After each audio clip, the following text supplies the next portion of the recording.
Welcome to Chronos, the channel where we explore the endless possibilities of the world of anime and manga. Today, we bring you an exciting new episode of What If, where we dive into a world where the beloved hero, Deku, takes a dark turn and becomes a villain. Get ready for an action-packed adventure as we explore the consequences of this dramatic twist in the story. So sit back, relax, and let's jump right into the world of What If Deku became villain and is all for one. Part 1.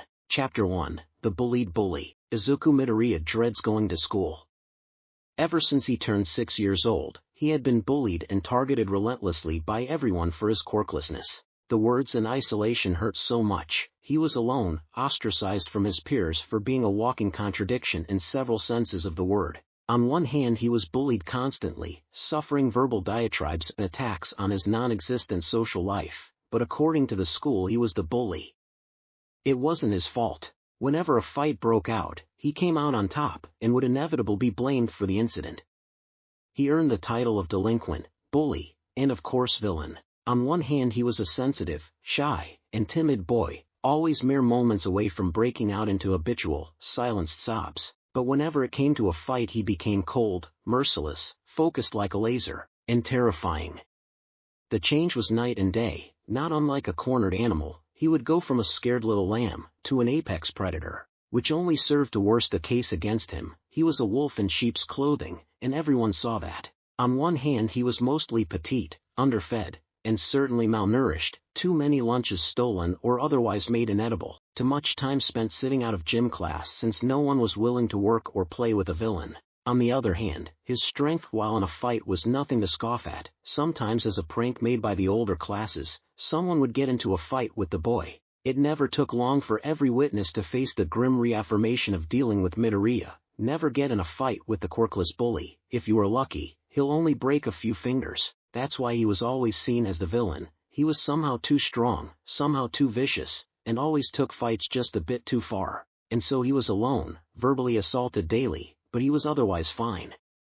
He had quickly learned to drown out and immerse himself in his singular interest, heroes. In the quiet moments between bouts of being ridiculed, he wrote, analyzing quirks. He wrote constantly, or as constantly as he could realistically, as between the fighting, detention, and bullying he often found that he had a severe lack of time to dedicate to his hobby. Izuku Midoriya is 8 years old now, and life has only gotten worse. Years of constant bullying and getting in trouble had been wearing on him and his family. Still, he dealt with the situation, despite his constant level of paranoia and deep-seated regret over his simple inability to back down from a fight. Constantly he was on edge, looking over his shoulder to see who would try to incite a fight with him next, an occurrence that happened more often than not amongst the real troublemakers of the school. Once they realized a fight with Midoriya was a guaranteed trip to the hospital to set a bone or two, they began to consistently make use of the quirkless bully to get out of tests, projects, or any other uncomfortable assignment they needed more time to complete. His family was dealing with the blowback themselves. Inko has a sparse few gray hair mixed in with her dark green locks from the constant worry that is her son, and has taken to stress eating, causing the once fit mother to become plump and soft.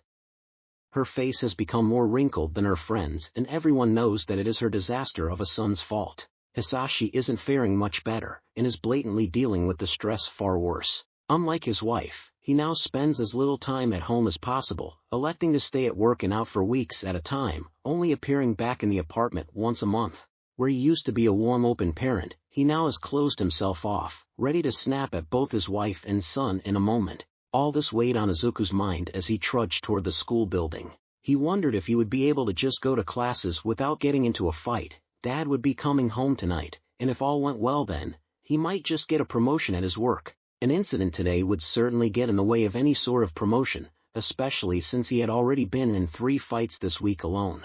As he marched up the steps to the lockers, he found his, as it usually was, defaced with various slurs and insults written on the exterior. He sighed, knowing the janitors had long since stopped caring for the locker, cleaning it only on the days off, if even that.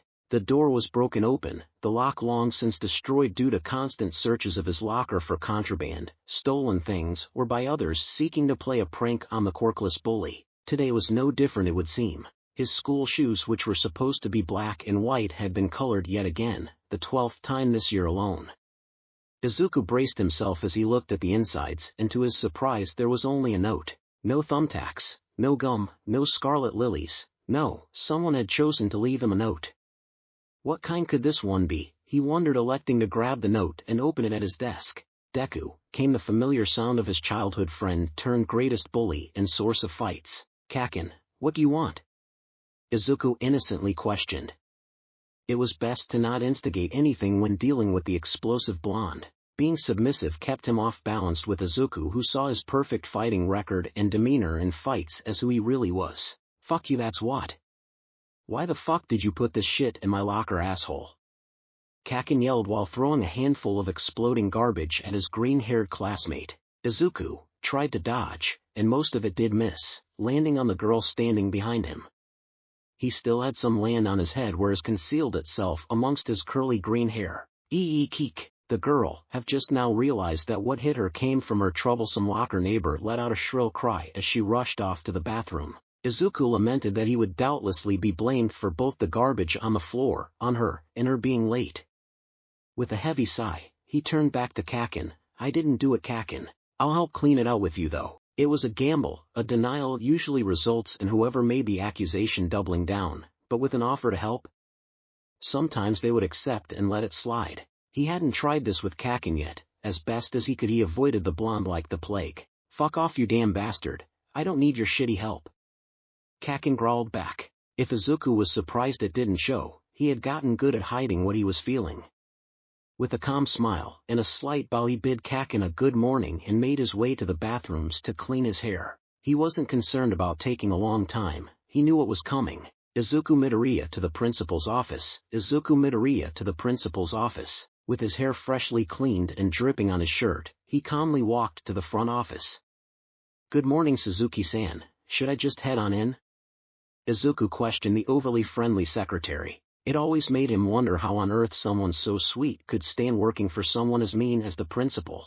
Yes, just head on inside, Midoriya-kun, she smiled. Passing through the door into the principal's office was like walking through a portal, as always. Where Suzuki-san was a comfortable blanket, the principal's office was more akin to the ninth circle of hell, a frozen and uncomfortable place, keeping the perpetually sweaty pig of a principal somewhat pleasant compared to how he operated outside of this frigid realm. Midoriya, the principal spoke, jowls already flapping unpleasantly, you threw garbage at another student this morning.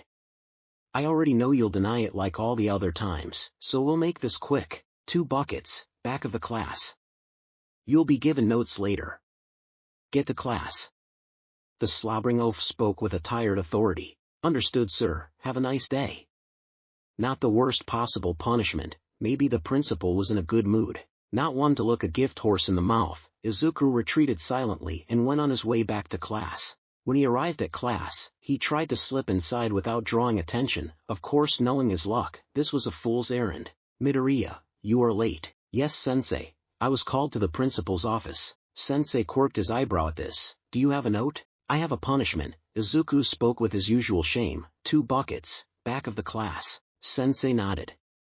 Motioning for Izuku to get to it, he was used to the 2-bucket punishment.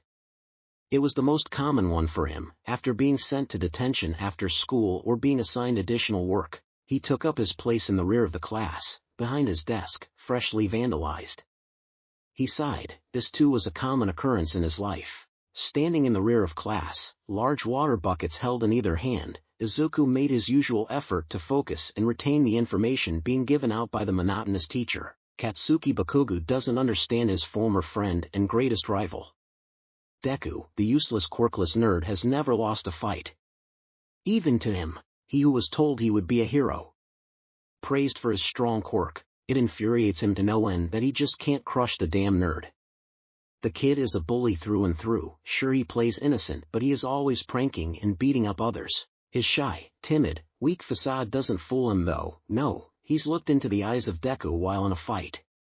There is no remorse in those eyes. The bastard is enjoying the thrill of beating down on others. He likes the power, just like a damn villain. He remembers the old Deku, back before his once friend became the menaces is today. Then he was timid, genuine and disgustingly smug, always looking down on Katsuki, offering his help. What a smarmy asshole. Back then, in the good old days when he had just gotten his quirk and the damn nerd knew his place, subordinate to the hero.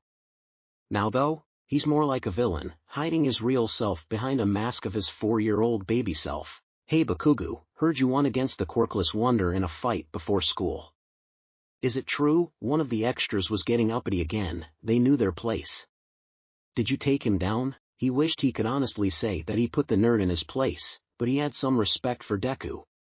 Despite being quirkless, he never backed down and he always won, just like his hero, All Might. Shut up extra, there was no fight.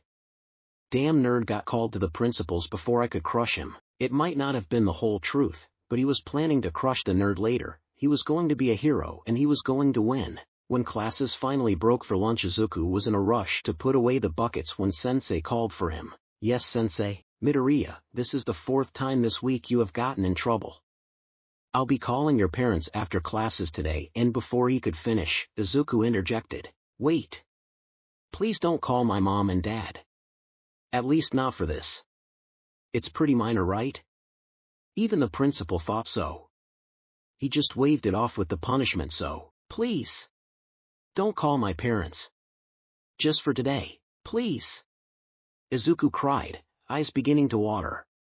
Dad would not be happy if he got a call today. Today was too important for Izuku to screw this up for him. Sensei seemed to consider his troublesome student, weighing the pros and cons of dealing with the student's parents. Please Sensei. I'll do anything, just not tea today sir. Izuku's eyes were tear-filled now. Fine, go to lunch. Sensei relented and released the teary boy. Izuku rushed for his backpack, both to get his lunch and notebooks. He needed to copy down notes from the lesson quickly while it was all still fresh in his memory. Then he could get back to breaking down the quirk of a recently debuted hero. Sandwich in one hand, pen in the other, he set to work, scribbling down all the important bits of math, Japanese, history and science from today's morning classes. If all went well, he should be caught up and able to finish his analysis before classes reconvened. Oi, Deku, oh why can't I just have a lunch in peace? Yes, he answered, turning to face the approaching boy. He was definitely older than him, either a 4th or 5th grader. Definitely a 10-year-old at least. This happened from time to time, an older kid who either thought he was all talk or wanted to get out of something with a quick trip to the hospital.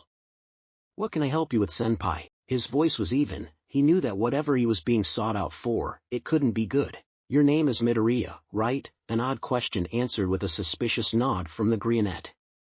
Your dad's Hisashi Midoriya, yeah. Izuku did not like this line of questioning. Another nod to the boy. You've never lost a fight. Not a question, a statement, one with unfortunate implications. A third nod was given. Your dad is up for a promotion, you know. Pops wanted to know about his kid. Oh, a threat. This is going to end badly. Izuku began shifting uncomfortably in place. What do you want, senpai? Here's what is going to happen. I am going to beat you down, you are going to stay down, or Pops is going to know just how bad his employee's kid is. The boy paused, seeming to size up Izuku. With a smirk he continued, after school, I'm gonna bring a few witnesses to watch as I break the quirkless bully in half. He flexed his forearms, splitting, making a set of 4 small arms from the elbow down, bringing them together in 2 small fists against his other 2 palms. Do we have an agreement? Deku? Huh? You gonna be the reason your daddy doesn't get his promotion? Not like I have a choice, Izuku mumbled. Good, be there, or Pops will get to hear exactly how terrible of a parent your dad is. Later, Deku. With that the boy turned and left, presumably to start gathering members of his posse to witness his fight with Izuku. Izuku returned to his lunch plans. He had only eaten about half of his food, but he suddenly wasn't hungry anymore. The stress of the fight looming over him made everything else seem small. He pulled out his quirk analysis notebook, labeled with a big number 8 on the front cover. Opening to a new page, he began to work out everything he could about the older boy's quirk, which he dubbed 4 forearms. It wasn't the most danger-looking quirk he had been forced to fight. That title would always be held by Kaken. In comparison, the older boy didn't look like much. He should be able to handle him, he hopes. I heard that Yamada-senpai challenged Deku to a fight after school. A voice whisper yelled to Katsuki. Katsuki just scoffed at the notion of someone with a weak-ass quirk like that having a chance at beating Deku. This senpai was an idiot for sure. Everyone knows that the best way to even get a few hits in on Deku is to have an enhancer or emitter quirk. Mutation-styled works just don't work on him. Still, it was always a pleasure to watch the quirkless bully tear down some upstart who thought challenging him was a good idea. Where? The fight is gonna take place on the roof of all places.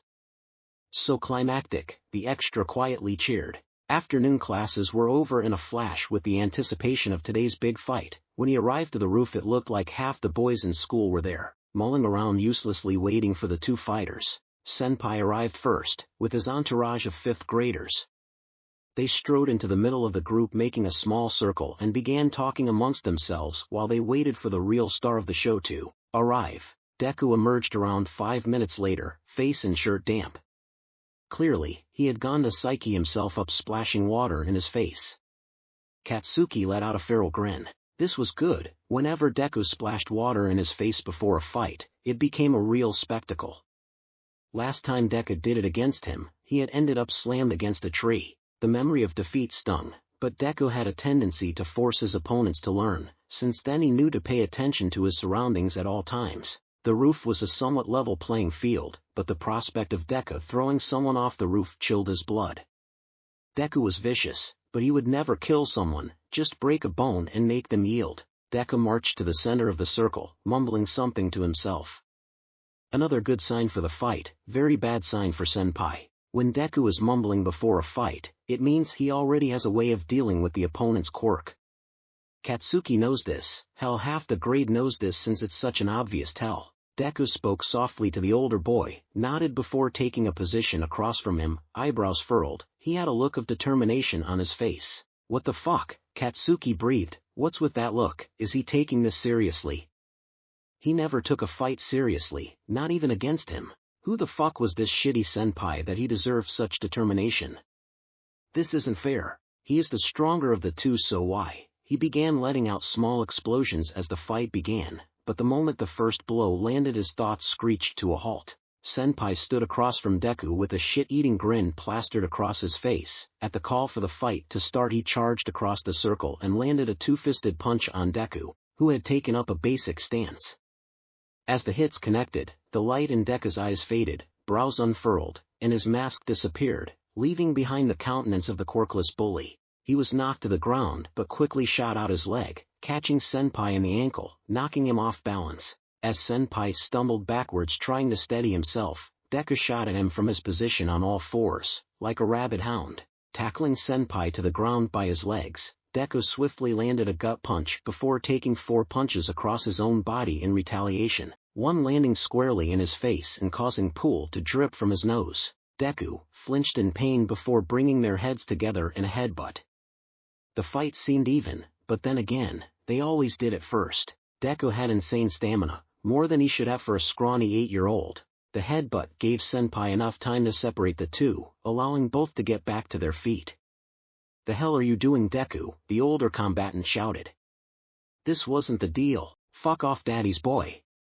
Deku retorted in a cold growl. Senpai let out a growl of his own before starting to charge again, only to be caught as Deku charged as well, throwing a haymaker which was blocked. Only for a second, a quicker jab from Deku to find its mark in Senpai's gut. A feint with force, Katsuki's mind provided, one of the weird things Deku did in a fight. Even his feints had enough force to make them seem real to whoever was on the receiving end. Senpai staggered backwards, likely had the wind knocked out of him from the blow, his face red with rage, mouth hanging open dumbly. He had the look of a loser. With a yell he charged forward again, throwing an easy-to-read punch.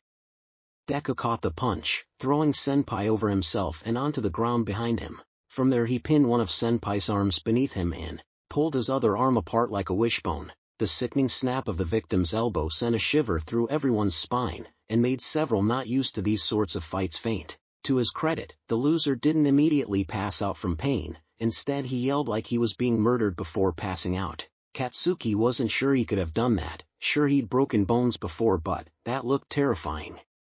A grim reminder that Deku was a wolf in sheep's clothing. Holy shit, brutal, what a monster, he's done for this time. That caught Katsuki's ear. It had come from one of the 5th graders' lackeys. "Think his Yamada-san will even keep Deku's dad after this?" Was all Katsuki could think. Maybe there was more at play here. Was that what this deal was about? Whatever, anyone who has seen Deku fight knows how it always ends. For someone with such a shitty quirk, he must be an idiot to expect to win. Katsuki waved off the extras before heading to collect his things and leave. On his way down the stairs he saw the pig-faced principal charging up them with a furious expression on his face. Izuku, for the second time today, found himself in the cold room that was the principal's office. He tried to make it easy for Yamada-senpai to beat him down, he really had, but just like every other time, once the fight started all of his plans went out the window. Why couldn't he just let it happen? Why did he always have to beat his opponent into submission? Now he was in the principal's office and knew what was coming next. You are being expelled, Midoriya. Why, he started, shocked at the words coming from the principal's mouth. This was the last straw, Midoriya. You shattered Yamada-kun's elbow. Not broke, shattered. With luck he might be able to use his arm again, but certainly not his quirk on that side. Izuku was speechless, sure he knew he broke bones, but shattering them? This was too much, he needed to leave. Be thankful that Yamada-san hasn't decided on pressing charges. That said, we've already called your parents, and they are not pleased. Izuku was crying now, he ruined everything. Collect your things and leave. Good riddance. Izuku came to his feet and before he knew it was walking home, backpack laden with all the personal effect that he usually kept at school. Today was a disaster, plain and simple. Sighing a defeated sigh, he braced himself for the evening to come.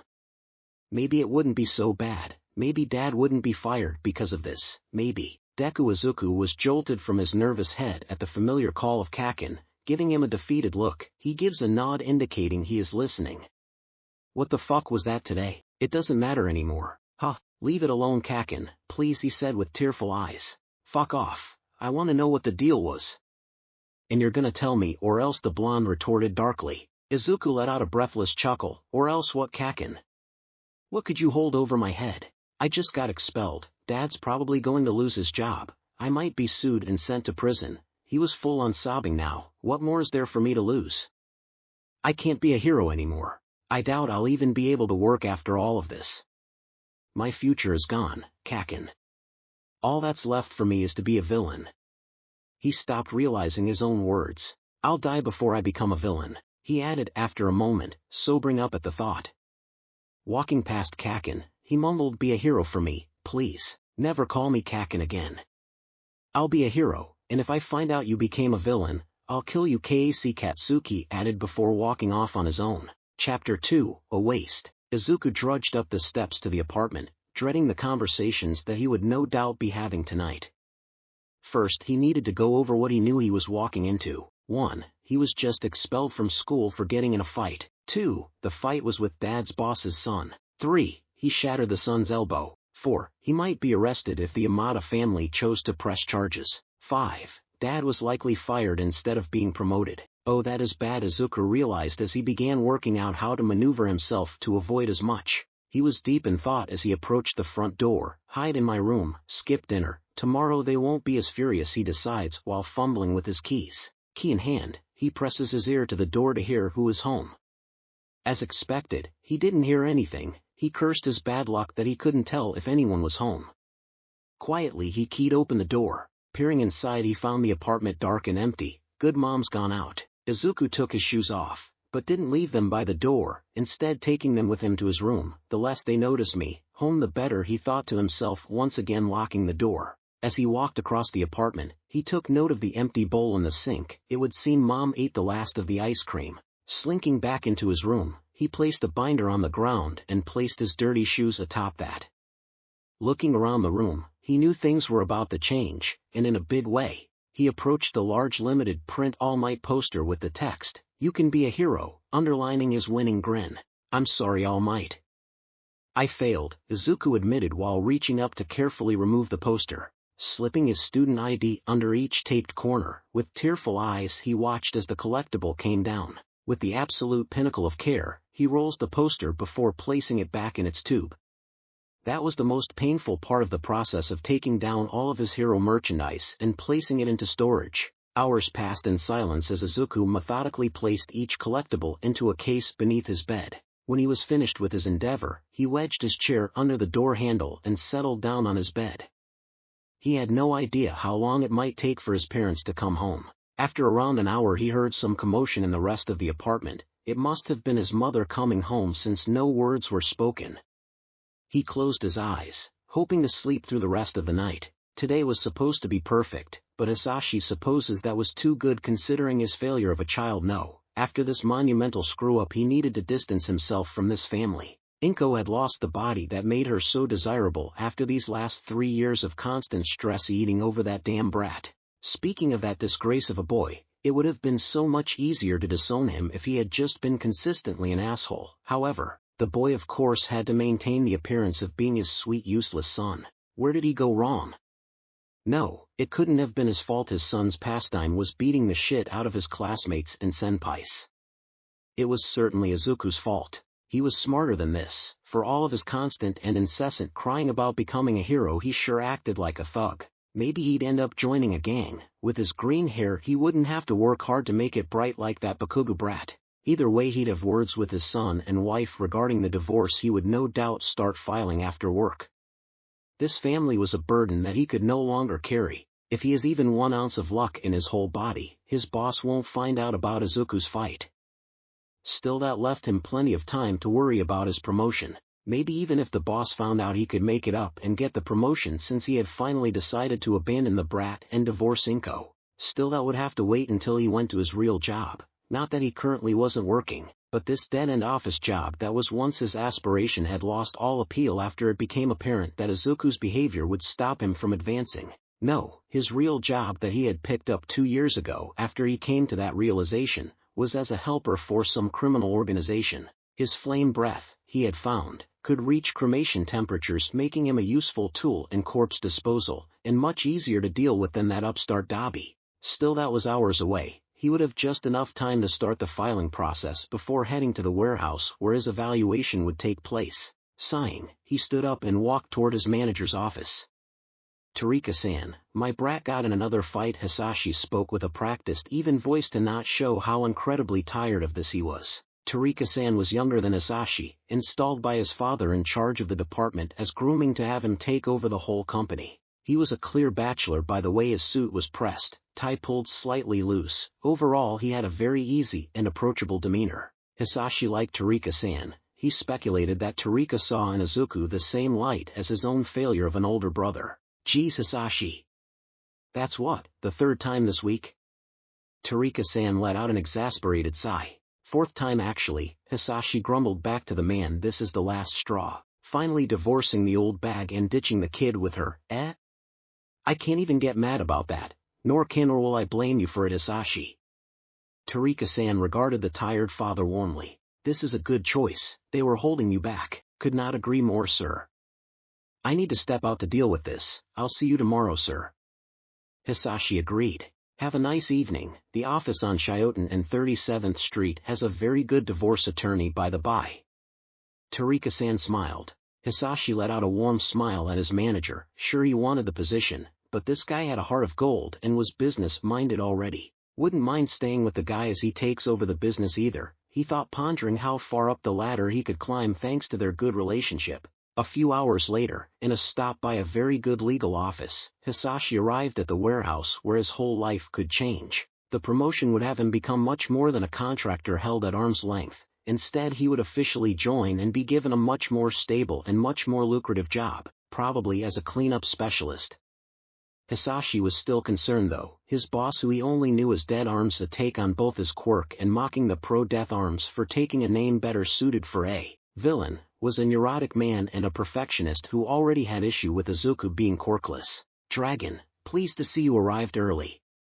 Came the melodic voice of Sir Teeps, the muscle of the organization. Master Dead Arms dwells within. I advise you play carefully this evening. When he arrived earlier, he was in a rather sour mood. Hisashi gulped at this. That pretty much guaranteed he wouldn't be getting a promotion. Thank you for the advice, Sir Teeps. Hisashi replied coolly. Dead Arms was an emotional man at the best of times. Sure, he might not get a raise, but may still be brought in on a more permanent basis. This day could still turn out okay. He was ready to leave his family behind and be the successful man he knew he could be, even if that included his being a villain by association. Entering into the warehouse, Hisashi immediately made note of the heavy atmosphere, and of the smell of a fresh body he would no doubt have to dispose of after his interview. Dragon. Before you get in here, deal with the corpse, or you would just do it now, turning on his heel toward the corpse. Taking a few deep breaths before letting out a blast of emerald heat before narrowing his mouth to condense the heat into the incinerating black flame he had developed over the years. Once he got up to temperature, the scorching blast of flames consumed the body readily. Out of breath, he hurriedly made his way to the room where Dead Arms was waiting, composing himself and knocking before entering with a smile. "Dragon, did you dispose of the bodies?" "Yes sir, they are but ash now." "Dragon, do you know what my priorities in this business are?" A difficult question, no doubt. Was this rhetorical? Or was Hisashi supposed to come up with an answer? Assuming the latter, he quickly began brainstorming a few different answers. He knew the organization dealt drugs, info, and rarely death. They weren't like most other villains. They wanted money, but not fame, only killing members or competitors, never drawing attention. "I believe the goal is to make money as safely as possible. Fame doesn't really matter to you," Hisashi started. "Wrong. It is family. Like my son." "Tell me, Hisashi Midoriya, do you love your family?" "Oh God, oh fuck, he knows who I am. Is this a test? Am I about to die?" Hisashi was sweating bullets and trembling before the four-armed villain who towered over the lesser man. "Why yes," the cowardly man stuttered out. "Is that a question, or are you sure?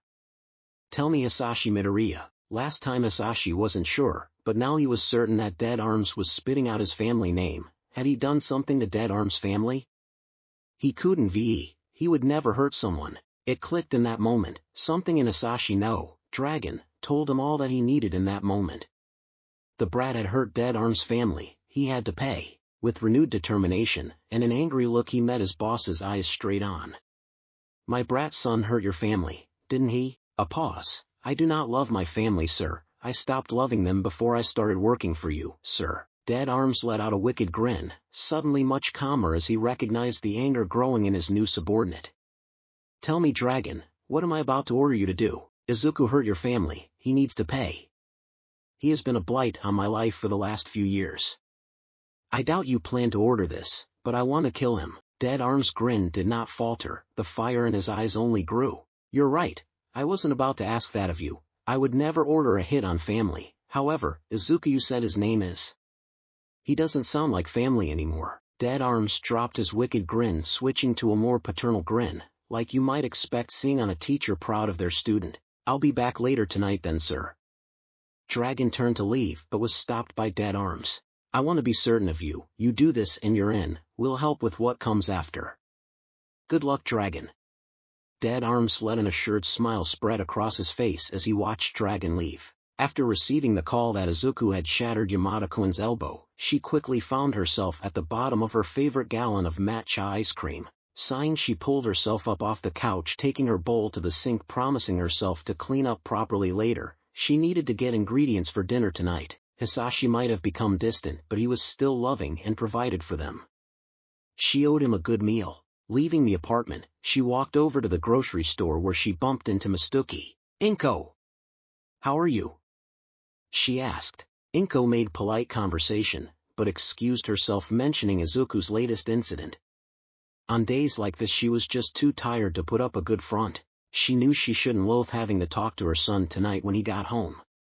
He just didn't learn, and she had long since hit her wit's end. Looking down at herself, she realized she couldn't keep eating her feelings. Either she was going to snap at her son, or she was going to kill herself with, "Wait, when did I take all this ice cream?" Indeed, she had taken enough ice cream for a decently sized party. She was suddenly stricken with how much she ate. Gagging, she began to put the ice cream back in the freezer, determined to make her son better and stop gorging herself on a daily basis. She checked the front door when she got back. Izuku wasn't home yet.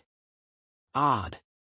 He should have gotten back by now. Well, he has to come home eventually. He's probably just hiding from the scolding he's gonna get when he gets here. She set about prepping her husband's favorite, oyakodon. Izuku jolted awake to the distinctly savory smell of his father's fire. Immediately his mind kicked into high gear. Sure, Dad is stressed, but getting yelled at by his boss couldn't set him off like this, unless... Izuku decided to end that train of thought as he heard his mother scream from the other room. For the first time in his life he ran head first toward a fight. The sight that met his eyes were that of his father standing over his crying, bleeding mother, knife in hand, wisps of fire rising from his mouth. Izuku locked onto the blood that coated the edge of the knife. He felt himself shift into that same mindset he had whenever he got into a fight. Filled with anger, analytical fury, but this time was different, this time it was greater than ever before. Step away from her, villain, Izuku declared coldly. Both his mother and the man that looked like his father turned to face him with very different looks in their eyes. Inko looked like she was staring into a raging fire, her fear-filled eyes watery and clogged with running mascara and tears. The villain looked mockingly at Izuku, locking on with the sort of focus Izuku had seen in closer fights. This villain was going to kill him. As if the blood on the knife wasn't already proof enough, Izuku felt a pull at his heart, a moment later letting out a feral roar and charging at the villain in a fit of fury. Sidestepping a blast of flame, Izuku grabbed the hand that held the knife and bit down on it hard, tasting blood. The knife dropped to the ground but did not stay there, as it was quickly picked up by Izuku before taking a kick to the shin and a follow-up to the chest, sending him over the couch. Recovering from his slight daze, Izuku lunged at the villain again, taking a blast of flames to the face but plunging the knife into the man's shoulder. Gah! You fucking waste! Why don't you just die? The villain roared before letting out a blast of emerald flames which quickly turned black, burning through the couch like a laser, the ambient heat igniting the carpet. Izuku rolled out of and through the flames and dashed into the kitchen. Pulling a pair of knives from the block, he spun just in time to spot the knife aimed at his chest. Ducking and sidestepping, Izuku bared with the pain of the knife slicing through to the bone of his left arm, deciding to sacrifice it in order to plunge the knife into the villain's side.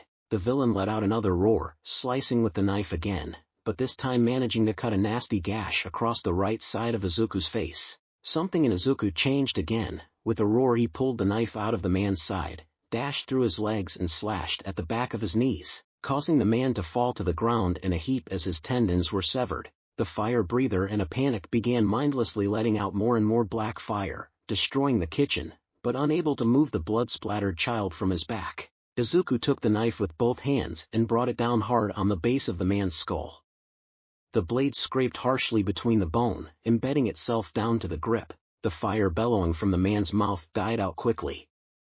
Izuku let out one final yell. It could have been seen as either a yell of victory or of pain as he fell over onto his side and struggled to maintain his grip on consciousness as he bled and burned on top of the man's corpse. Never fucking hurt my family again, asshole, Izuku breathed before blacking out. Chapter 3, Disposed. Inko watched in abject horror as her son, her Izuku, bit down and stole the knife from Hisashi's hand, just in time to take a pair of kicks launching him over the couch. Izuku, run, please, Inko sobbed watching her son stagger and with a cruel smile plastered across his face, lunge once more at Hisashi even as emerald flames washed across and scorched his face. Like a demon, Izuku's whole body, alight in emerald flames, landed atop Hisashi, plunging the knife deep into his shoulder. Izuku?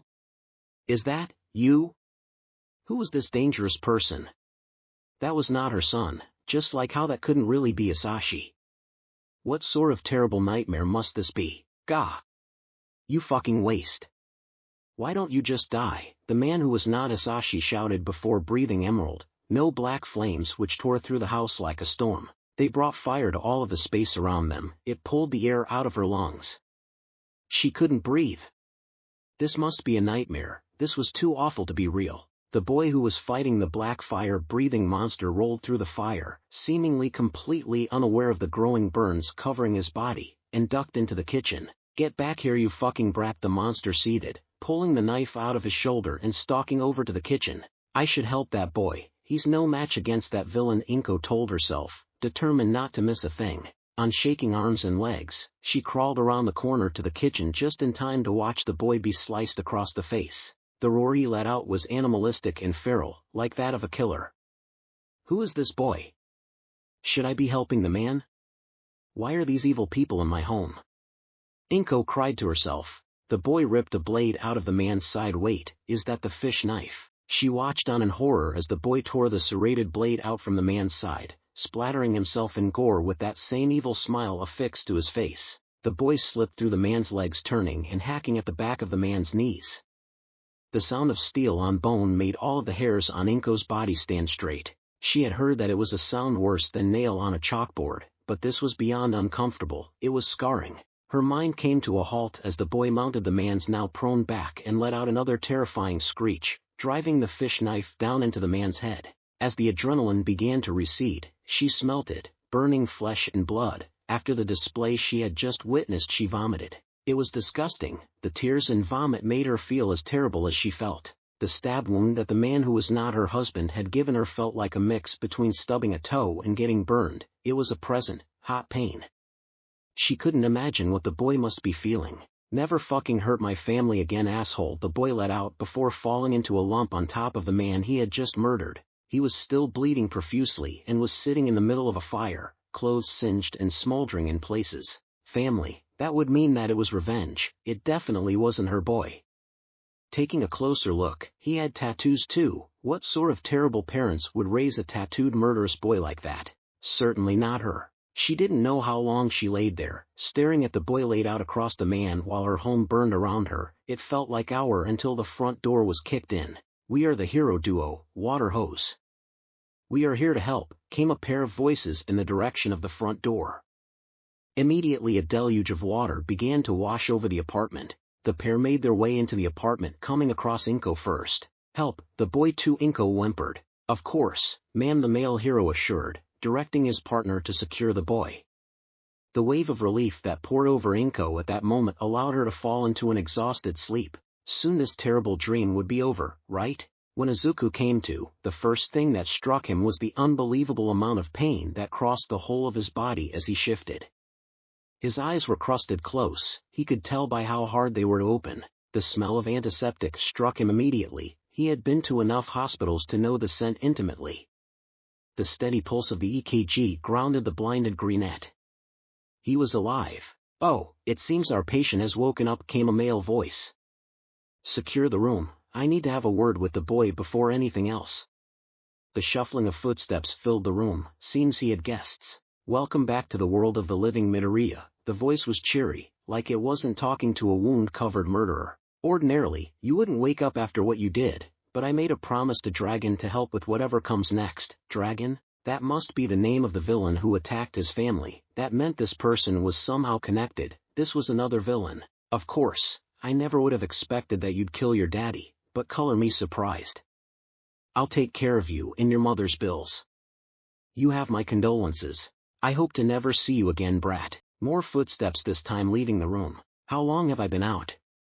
Izuku wondered to himself, still in a daze from waking up. Shifting again, he let out a groan. His whole body felt like it was on fire, which, considering he had been on fire, wasn't overly surprising, he supposed. Still, this pain was in his muscles, not like a burn, he decided. Reaching up with his arms, though quickly abandoning his left as the shooting pain reminded him of the massive blow it had sustained, Izuku rubbed his eyes. The right side of his face was completely covered in bandages. "Oh right, he slashed my face too," Izuku thought grimly. Finally cracking his eye open, Izuku winced painfully as the sterile white of the hospital room stung his eye.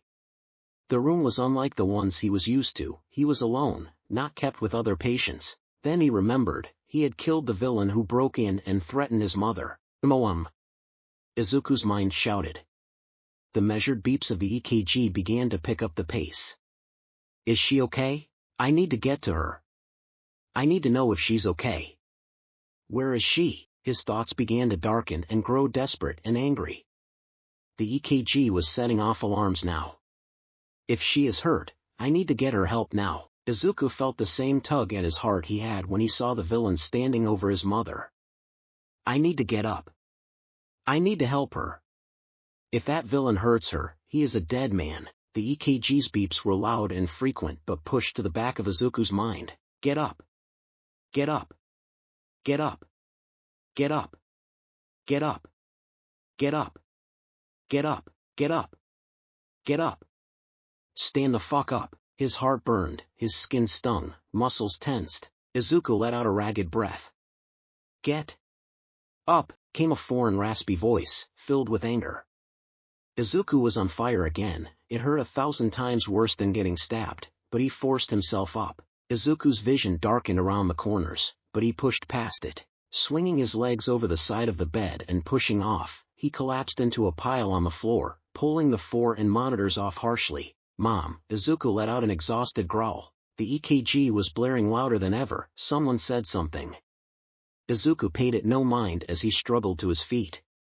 Forcing his way to the door, he was stopped by a short man wearing scrubs. Izuku had no time to bother with the distraction. With 2 swift blows, one to the ankle and the other to the man's crotch, he was on the ground. Izuku stalked over him, dripping blood from his left arm where his wound had reopened, having already stained the bandage crimson. Looking both ways, he paused, picking up a clipboard the man had been carrying.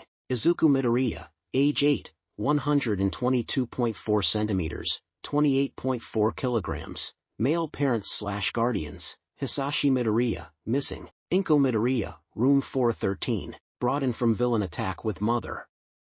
Fought off villain but sustained the following injuries according to testimony from the mother, Inko Midoriya: 1 kick to the left lower leg resulting in minor bruising, 1 kick to the chest resulting in 4 bruised ribs on the right side of the chest, severe burns to the face from the villain's fire quirk, deep slashing wound to left arm just below elbow, gash from forehead to jaw on right side of face from a knife wound, minor burns covering the body due to being ignited by villain's fire quirk. The following injuries and details were noted during and after surgery to save the left arm and right eye: massive tearing in muscles across the whole body. Tearing is indicative of extreme muscle overworking. No medical explanation found, though the topic of hysterical strength was suggested by Nurse Shiroyami. Subject's wounds seem to be healing at a slightly accelerated rate. Advise re-evaluation of quirkless status. Tattoo on subject's back seems to shift periodically. Advise re-evaluation of quirkless status. Muscle density appears to account for unusually high weight, around 7 kilograms over expected value. Base assumption is double muscle mutation resultant from a suspected mutation of myostatin gene. Advise gene therapy. Advise re-evaluation of quirkless status. Note, at the request of the mother, Inko Midoriya, a DNA test was run on all subjects at the scene. She appears to be in a state of shock and refusal to accept that her son killed the villain. Advise keeping them separated for time being. Izuku read as he made his way to the stairwell and began climbing. Dad is missing? Where the hell is he? Izuku thought reading his father had disappeared. Reading on, he was reminded of the fight, and rather than being disturbed, he felt the rush of adrenaline flood his body once more. His pace quickened, coming to the second half of the report. I have a quirk. Stunned, he stumbled slightly before finishing the thought. Good, it'll make killing that villain easier. Izuku doubled his pace, brushing past the useless information about the tattoo and DNA test. He had to get to his mother and make sure she was safe. Ditching the clipboard as he opened the door to the 4th floor, he quickly scanned for room 413. Not minding the shocked gasps of the people around as they watched the bloody 8-year-old walk through the hall towards room 413, Izuku marched determined to secure his mother. She needs to be okay. If I see that villain again, I'll make him a corpse. Just like that dragon asshole. Suddenly someone reached out to grab him. Whoa there, kid, you shouldn't be here, came the gruff-voiced owner of the hand. Izuku grabbed it himself, spinning around and sweeping the man's leg. Back off. I'm going to see my mom, Izuku growled, eyes dark, glaring down at the man he had just thrown to the ground. Stepping up on his back and walking across the man, he slammed his foot down hard on the back of the man's head before coming across room 413. Pushing the door open, he burst into the room. Mom. Are you okay? Where's he started before being stopped, shocked, and ducked under the vase that came flying from his mother. Get the hell away from me, you murderer. You're not my son. His mother screeched, throwing everything she could with her quirk at the intruding Izuku. What are you talking about? Mom. It's me. Izuku, liar. My baby could never kill. You're not him. Leave me alone. Punctuating her point as a tray flew and struck Izuku on the back of head. Slightly dazed, Izuku failed to notice the nurses that had crept up behind him. Izuku failed to notice what else was on the tray that hit him. Izuku did not, however, fail to notice the needle inject him with a clear liquid. What the fuck is that? He screeched as he felt his muscles relax involuntarily. Struggling against the nurses that now held him, he continued to thrash until another injection brought him to sleep. Ryosuke Takahashi did not enjoy his job. Being a doctor was never his dream, but it paid well enough for his passions and hobbies. For days ago, he was put in charge of the Midoriya family, and paid handsomely by a Mr. Yamada to make sure everything would be taken care of and kept quiet. He didn't particularly mind the implications of someone coming forward to pay for another family's medical costs after a villain attack, especially since the husband was missing. Still dealing with a hysterical mother and heavily wounded, on the brink of death. Boy was giving him gray hairs. First, the boy was in critical condition upon being brought in. As a quirkless patient, they were his favorite, so when the boy's wounds began closing while on the operating table, Ryosuke began cursing his rotten luck. Seemed the boy had an invisible quirk. Okay, those were easy enough to deal with, usually they didn't cause major physiological changes. Then he saw the tattoo on the boy's back move and cursed to himself yet again. Not an invisible quirk. This could complicate the surgeries the boy needed. The third twist was another one in a billion chance. The boy's muscle fibers were both incredibly dense and ripped apart. The boy did not look like a bodybuilder, so that would be the first dreaded physiological change. Not the worst possible change for him to have. Doesn't change anything for his care. Maybe he will need additional protein to supplement his diet. He had thought, on the scale of odd changes to people's bodies, these were all very tame in comparison. Enhancement quirks typically increase the density of bone and muscle by a much more considerable margin. Regeneration quirks had a tendency to work much better than his currently was, with the standard being fixing a broken bone in a day. This kid's looked like it would take him a week or so, but there were other issues he had to take up with the mother if she ever calmed down. The boy was clearly malnourished, and had numerous scars consistent with a variety of quirks. Does this kid go to fight clubs?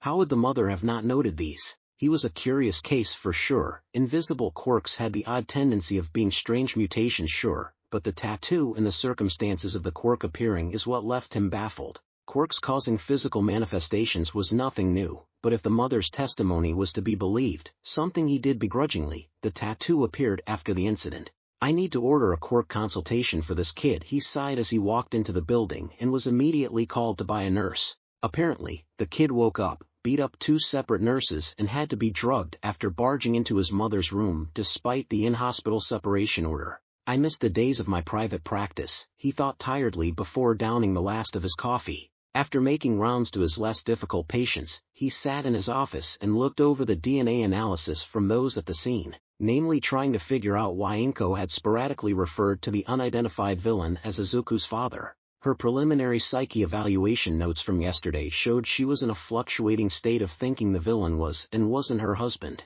Ryosuke rubbed his head. He hates mental cases, they are such problems. Why can't she just be clear and certain? The tired doctor wondered, thinking to his protege who was the epitome of certain, when it mattered anyway. Sighing, he stood up. Time to talk with the boy. On the way out of his office he dictated an order to his assistant, a full psyche evaluation for the mother, preliminary for the son, and a quirk counselor for him as well. Putting on a fake smile, he knocked at the door to Izuku's room before entering. Hello young man, I am your doctor, Ryosuke Takahashi. Call me Ryosuke if that is easier. The boy didn't react, clearly upset as he was now heavily restrained and strapped to the bed. How are you feeling today? Ryosuke offered. What happened to my mother? The boy spat, clearly still upset about his mother's reaction from earlier. She was stabbed by an unidentified villain. Dragon, that's the bastard's name, the rude boy interrupted. Of course, she was stabbed by Dragon, he said, drawling out the word as though it were the most ridiculous thing in the world. There are about a dozen different known villains and more than a few dumbass heroes that use that name. Great, I'll just put out an APB for organizations with a dragon. Still, it was new information, better to report it. In addition to smoke inhalation and some minor burns, she is physically fine. Pausing and taking another breath to explain what the kid was really after, the incident has caused her a considerable amount of stress and trauma. I've ordered a full evaluation, but she should recover in time, he finished. The boy had a satisfied look on his face, but it soon shifted to one of distrust. Are you telling me the truth, or what I want to hear? This was a sharp boy, he had the spark, cold calculating eyes. If you're just telling me that because you don't want me breaking out again, then stuff it. Why did she attack me? Ryosuke had seen people like this before, lack of trust, emotions kicked to the curb, the best kind of patient in his opinion. She thinks you aren't her son, and changes between believing she is having a nightmare and suffering from severe depression. We currently have her on suicide watch and antipsychotics. She refers to you, Izuku, as her sweet baby boy, and you, the person who killed the villain, as someone completely different. As I said, she will be having a full evaluation, but if you want my non-expert opinion, she's been pushed too far too quickly. I doubt you'll be leaving in her care." With the bombshell dropped, Ryosuke waited with bated breath to see how the boy would react. If he burst into tears, then he would likely face some discipline from the board, but if the boy took it in stride, then he was in the clear. It was a favorite game of his, seeing if patients could handle intense information about their loved ones. "I see. Thank you for telling me," the boy responded blandly. Ryosuke was pleased, and couldn't help a real smile from forming on his face. "What about me? Apart from the injuries, we will be having someone stop by to talk with you before clearing you to work with a Quirk counselor. If you don't leave in your mother's care, then the foster home will need to know the details of your quirk." The boy nodded, still unfazed.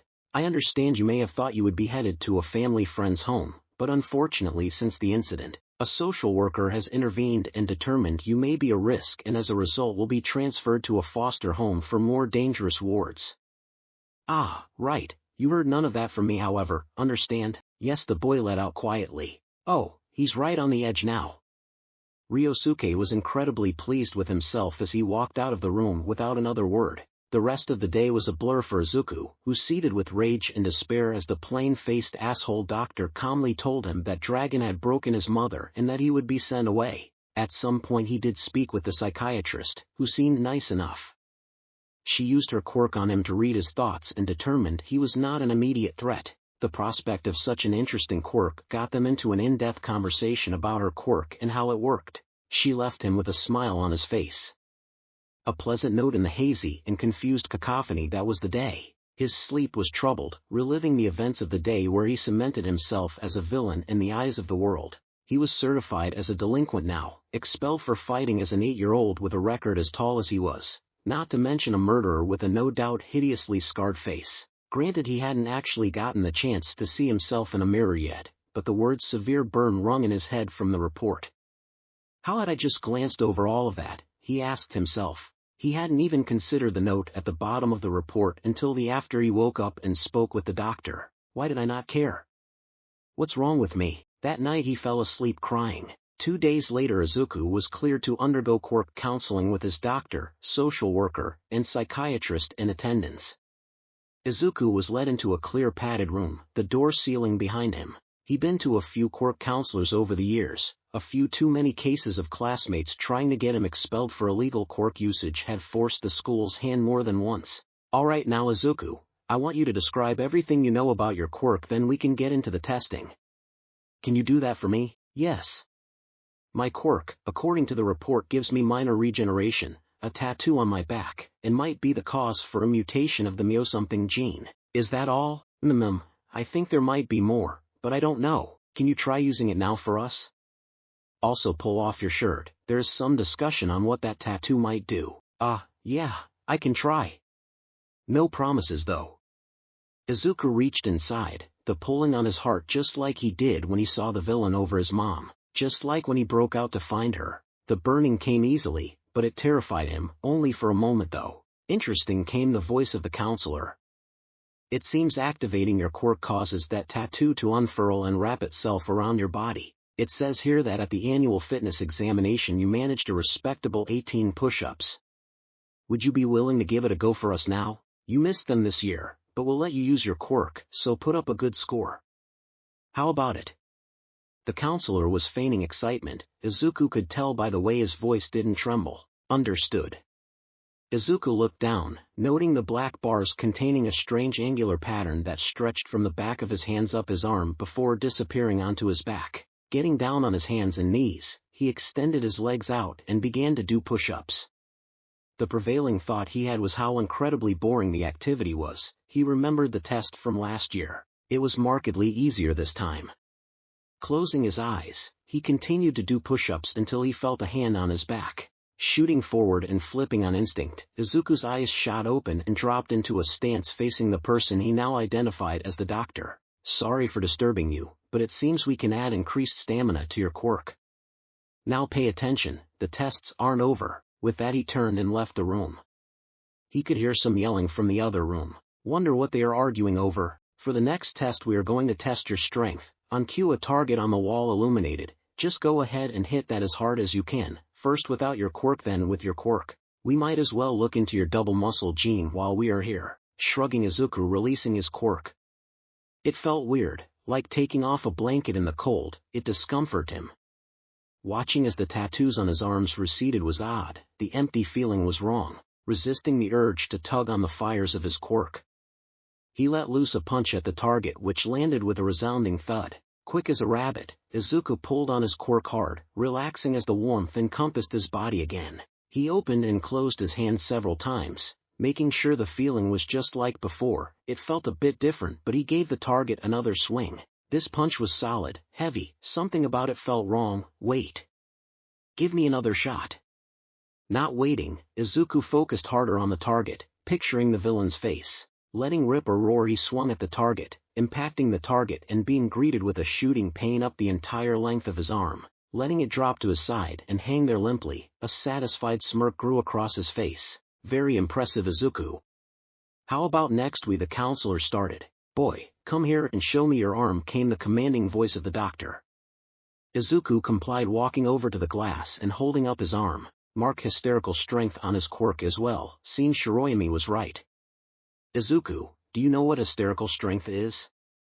Izuku shook his head. It was the first he had heard the term. It's a pre-quirk term, basis of old characters with super strength, based on people pushing themselves to the muscular limit due to an influx of adrenaline. Some estimates had people using around 60 to 85% of their peak musculature. Izuku, you seem to fit into the more fantastic version, where people use 100% or more of their muscles, tearing them apart in the process. The mic shut off, Izuku standing there while the adults talked in the other room. I wonder how strong I could possibly get with all of these weird enhancements. Answering his question, the doctor came back on. Based on the standard curve, your mutation is making you about 20 to 25% stronger. It's on the low side for myostatin gene mutations. Normally we see 30 to 45% increased muscle growth, though you are seriously underdeveloped. Regarding your second punch, we see an improvement of around 3 times your base strength. It's not much, but considering the other effects going on with you, Quirk, I certainly am not surprised. Finally, with the hysterical strength, we see an increase of around 60% over your quirk strength. Such an interesting quirk, the doctor finished before shutting the mic off and talking to someone else. So, I have enhanced strength, a quirk that amplifies strength, and the ability to force myself to use more strength than I should be able to. Talk about plus ultra, Izuku joked dryly. Quite so, with your arm like that we should let you rest. Tomorrow you are being discharged. Izuku ate the bland breakfast of runny eggs, bacon and toast.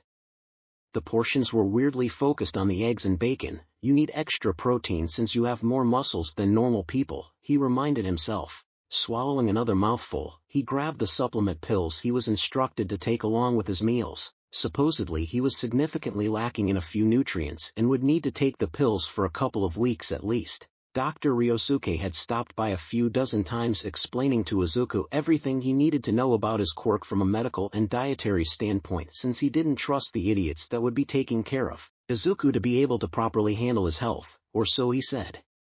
Izuku had a growing suspicion that the man, for all his odd gazes and mind games, had taken a liking to Izuku. Finishing the meal was a task. It was a lot of food for Izuku, about 2 meals worth of food comparing it to how he usually ate. Izuku let out an involuntary bleck, turning red as his social worker walked in. Good morning to you too, Midoriya-kun, she smiles warmly. Are you ready? Yes ma'am, I'm ready, but could I see her one more time? Izuku asked, knowing that it might be the last time he saw his mother for an extremely long time. He was already tearing up at the thought that his whole family had fallen apart over the course of a week. I don't think you'll get to talk to her, but we can check, the social worker offered, leading him up to the psyche ward on the 4th floor. His brief adventure breaking into the psyche ward had caused a bit of a ruckus, with his appearance shocking more than a few onlookers at the time. He had since been banned from the 4th floor unless he wore a mask. He still wondered what he looked like now. He'd carefully avoided looking at himself in the mirror, not wanting to see how bad severe burn scars looked. He still had his nose, of that he was certain. Surgical mask covering the lower half of his face, the duo exited the elevator, walking down to room 413. Walking down the eerily empty halls was uncomfortable to Izuku, his now diagnosed, preliminarily at least, paranoia whispering to him of all the potential threats that loomed at the edges of his vision. More than once he turned and spotted a security guard shadowing them in a not-so-stealthy fashion. Coming to a stop beside room 413, Izuku looked inside, spotting his mother fiddling with what looked to be a picture book, cooing over every picture reading words to some unseen audience. She looks happier without me, Izuku thought sadly. They stood at the window looking in for around 5 minutes before Izuku realized he was crying at the sight. An arm wrapped around him, the social worker pulled the boy into her side. It's okay to cry, Midoriya-kun. I know this must be hard for you. It was hard, so hard to not burst into the room and hold her. He'd done so before, only to be met with attacks from him. Mom. I think we should leave now, okay? Izuku nodded, stifling the tears that came from his eyes. Why does it hurt so much more now? It didn't hurt before, maybe it was adrenaline? It had been bugging Izuku, his odd mood shifts, if you could call them that. According to the psychiatrist, she couldn't detect anything that would make them appear, reasoning it must have been the adrenaline from using his quirk and some sort of stress. She didn't have the best idea, but assured him it was normal, but if anything changed to tell his foster parents and they would call her. Yeah, okay. He sniffled, tugging on the comfortable feeling of his quirk. They made their way out of the hospital to a waiting car. Climbing inside, Izuku quickly took stock of everything in the back seat. All of his things had gotten caught in the fire, so the day before the social worker took the liberty of purchasing a few days' worth of clothes to cover until the foster family could take him to buy more on their own time. Alright, Midoriya, the Kotoryu family is kind of a long ways away, so you get comfortable. They live out in the countryside, so expect plenty of bright sunny days for you to play coming your way. Izuku grunted in acknowledgement, and got comfortable. He didn't sleep, preferring to keep his eyes on the other two people sitting in the car. The driver was a man, tall, well-built, with a short beard. Something about him unnerved Izuku. Izuku waved it off as best he could. He was supposed to have a touch of paranoia after all. The drive took about 6 hours, with 2 stops for gas along the way. Izuku continued to pretending to be asleep, but the entire time he was focused like a laser, his quirk comfortably flowing throughout his body. It seemed the extra stamina meant he didn't get tired while his quirk was active. The driver didn't say anything for the whole of the drive, opting to play some old electronic music. It was kind of grating on the ears after a while, but for a period it sounded like it was trying to tell some cohesive story. When they arrived at the Kotoryu home, it was early afternoon. It was a sprawling Japanese farmhouse, 2 floors at least. A very tall couple came to the door, greeting the social worker while Izuku grabbed his things and hopped out of the car, pretending to rouse himself from sleep. Why, hello.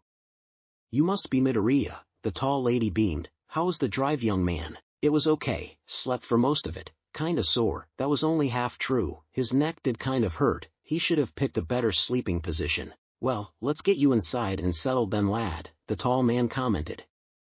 Izuku decided immediately that he did not like this man.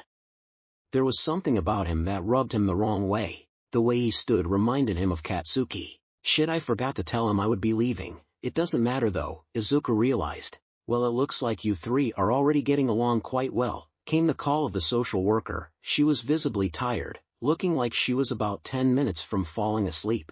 We already sent you all the info on Midoriya, so if you don't mind, I'd like to get back. A more local social worker will be stopping by tomorrow around 1 o'clock to deal with the last of the paperwork. Of course, we understand. We do live out here in the boonies, you get on moving. You'll be fine, right, Midoriya? The lady, Mrs. Kotoryu, asked sweetly. Yeah, I'm kinda hungry. When's dinner? Izuku asked. He was pretty hungry, maybe using his quirk burned a lot of energy. Look at that. Here not even 5 minutes and already asking for food. I think you'll fit right in here, dinner is in a few hours. How about we get you a snack and settle you in? The man, Mr. Kotoryu, answered with a bit too much enthusiasm and sarcasm with his joke. Well, in that case. I'm going to head out now. If anything happens, Mr. and Mrs. Kotoryu know how to handle pretty much anything. The social worker smiled weakly, before retreating without another word to the car. Come on, sport, let's get inside. Bugs are gonna start coming out. Mr. Kotoryu spoke, words filled with an underlying threat. Enemy Izuku found himself thinking involuntarily. He tugged harder on his quirk, the quickly familiar rush of energy flowing over his body calming him. He started sizing up the man. He was more muscular compared to Dragon, his quirk was a mystery to the boy. The woman didn't stoke any sort of reaction, she was soft-looking, comfortable, but she didn't have any sort of presence. A stealth quirk perhaps? His mind buzzed analyzing his new guardians. It was normal for him to analyze people who he might end up fighting, and the paranoia made it easier for him to rationalize his thinking. Once inside, Izuku was amazed at the tidiness of the place. It was large and old but impeccably well kept. The floors were freshly polished and his shoes squeaked noisily against them. Mrs. Kotoria gave a smile and walked off to another part of the house, leaving Izuku with Mr. Kotoryu. Wards! Attention! Main hall, the tall man shouted an order. Immediately Izuku heard a number of footsteps approaching from all directions in the house. Tensing, he shifted his stance a bit in case things got ugly. 4 boys and 2 girls scrambled into a line in front of Mr. Kotoryu. Ladies and gentlemen, I give you our newest ward, Izuku Midoriya. I expect you to treat him properly, he has had a rough week. To quell your questions, his quirk is an enhancer, strength and stamina. He already has a kill under his belt, his mother's broken so he's here. He will be starting school with all of you in a few days at the earliest, as I haven't looked through his transcript yet. Mr. Kotoryu finished, turning to Izuku. Anything I missed? No, Izuku said angrily, glaring at the man who had just laid bare his sins to the people he would be living with. No sir, corrected Mr. Kotoryu. Chapter 4, New Normal. Katsuju Zentoki eyed the small boy standing next to Mr. Koto. His green hair reminiscent of her father's secretary, or one of them anyways. His face was clean aside from the faint outline of a scar on the right side of his face, nothing else to indicate that the boy got into fights, the smooth skin that looked baby soft. She struggled against her urge to pinch his cute cheeks. What caught her attention the most was his eyes. She had seen and knew them well, they looked like hers when she used her quirk. He stood resolute next to Mr. Koto as he explained the important details of the boy, only tensing more and more as Mr. Koto mentioned his kill. Katsuju, settle Midoriya in Hazamada's old room, he barked. Yes sir. Katsuju responded, stepping forward, setting her eyes on the little killer. Pleased to meet you Midoriya, she said with a bow. Katsuju Zentoki, but feel free to call me Kaken or Katsuani. This aroused a shocked look from the boy. Mr. Koto probably just came on too strong like usual, Katsuju thought, internally sighing. I'll help you with your things and bring you to your room. We can do introductions afterwards if that's okay with you, she said, letting a natural tender smile spread across her face. Why yes ma'am, the boy chirped unsteadily. I'm no ma'am. Katsuju muttered. I'll have to get him comfortable. If those eyes tell me anything, it's that he's still ready for a fight. Well, come on then, she said louder, grabbing one of his bags and offering her hand. Hesitantly the boy took her hand, and gave her a suspicious look. Definitely still ready to fight, Katsuju confirmed sadly. Maybe a stuffed animal will help him calm down. Leading, hand in hand with the boy, Katsuju hummed a tune. I ran by a flock of seagulls, lightly bobbing her head and swaying her hips as she walked the boy to Hazamada's old room. She had been in charge of cleaning the room after Hazamada was adopted. He was a good kid who shouldn't have been sent to a home for dangerous kids, but she was glad he had been adopted and left. That said, the amount of inappropriate magazines he had left behind made her very uncomfortable. It's not like I don't get it, but why did he have to have so many? And why magazines for that matter? We have internet access. Katsuju swore. Some people just didn't make sense to her. She hoped this guy would be better. Looking down and back, he seemed to have relaxed slightly by her antics. So, do you have a nickname I can call you? We'll probably be stuck together for a while. Us killer types don't tend to get adopted. Katsuju offered, trying to the boy to open up. You killed someone too, the boy said, just barely audible. She knew her appearance was soft and kind, but did this kid think that he was the only killer here? My dad was having an affair. She wasn't a nice person. I don't really feel bad about it, came to terms a while later. Been here for the last 10 years. She paused, stopping both of them in front of the closed door to Hazamada's old room, or now it was Midoriya's room. I can't speak for the others, but I found a home here. I'm actually planning on asking Mr. Koto to adopt me. He's a good person. Oversharing was a gamble, but one she knew well. The worse off the kid was, the more open they are to others in similar situations she had found. It was paradoxical. The boy didn't respond. Here we are, I'll help you get settled, "'K bud?"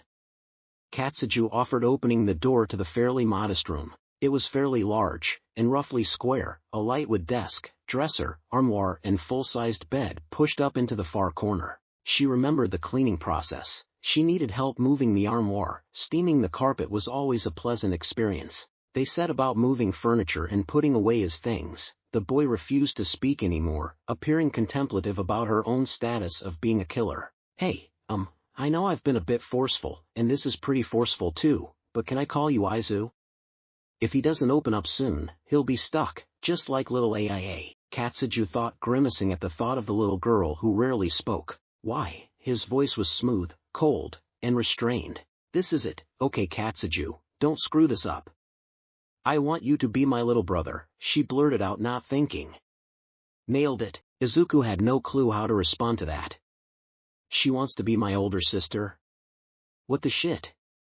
To say he was thrown for a loop would be an understatement. Izuku's train of thought had just become a rocket ship blasting off directly into the sun. Why do you want me?" Izuku asked shakily. "You're like me. I want to help. I see it in your eyes. You're thinking that no one could want you because you killed someone. I've been there. I won't let you stay there," the teen stated, her eyes ablaze with determination. "Also, I changed my mind. You are my little brother now. You're too cute not to have a big sis," she added after a moment. Izuku stared at the raven-haired teen, jaw hung open. "She wants me?" Izuku's mind had started sputtering. Tears began flooding his eyes as he stared at her. "Really?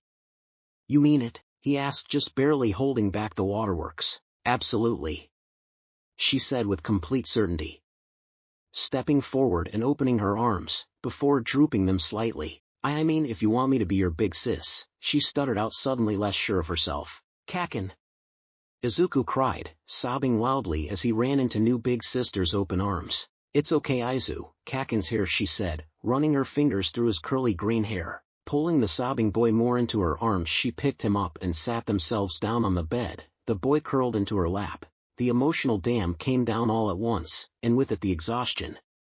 Izuku reached for his quirk before feeling Katsuju's fingers twirl a strand of his hair, the same way his mom used to. It only made him cry harder into the comforting presence.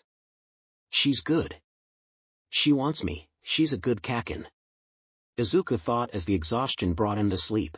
Izuku was discomforted as he woke up, opening his eyes to the sight of Katsuju, his new big sister, still holding him but clearly asleep, mouth open and drooling. It was an odd sight. She seemed so intense, but here she was, sleeping, vulnerable and leaving a wet spot on the bed from her drool. His stomach growled, reminding him of his considerable hunger. "Attention! Wards!" Dining room. Came the resounding shout of Mr. Kotoryu. Katsuju immediately shot awake, wiped the drool off her face and smiled at Izuku. "Get a good sleep Aizu? Big sis is pretty comfy, right?" Katsuju beamed, evidently extremely proud of her new big sis status. "Let's hurry, Mr. Koto doesn't like it when we're late to summons," pulling him up off her and taking hold of his hand, leading him down the long hallway to the other half of the home. He says, in a poor approximation of Mr. Kotoryu's voice, "Punctuality is more powerful than any quirk." She giggled. "It's like an unofficial rule to point out a case where he's wrong whenever he gets going with his platitudes." Izuku was lost. The fuck's a platitude?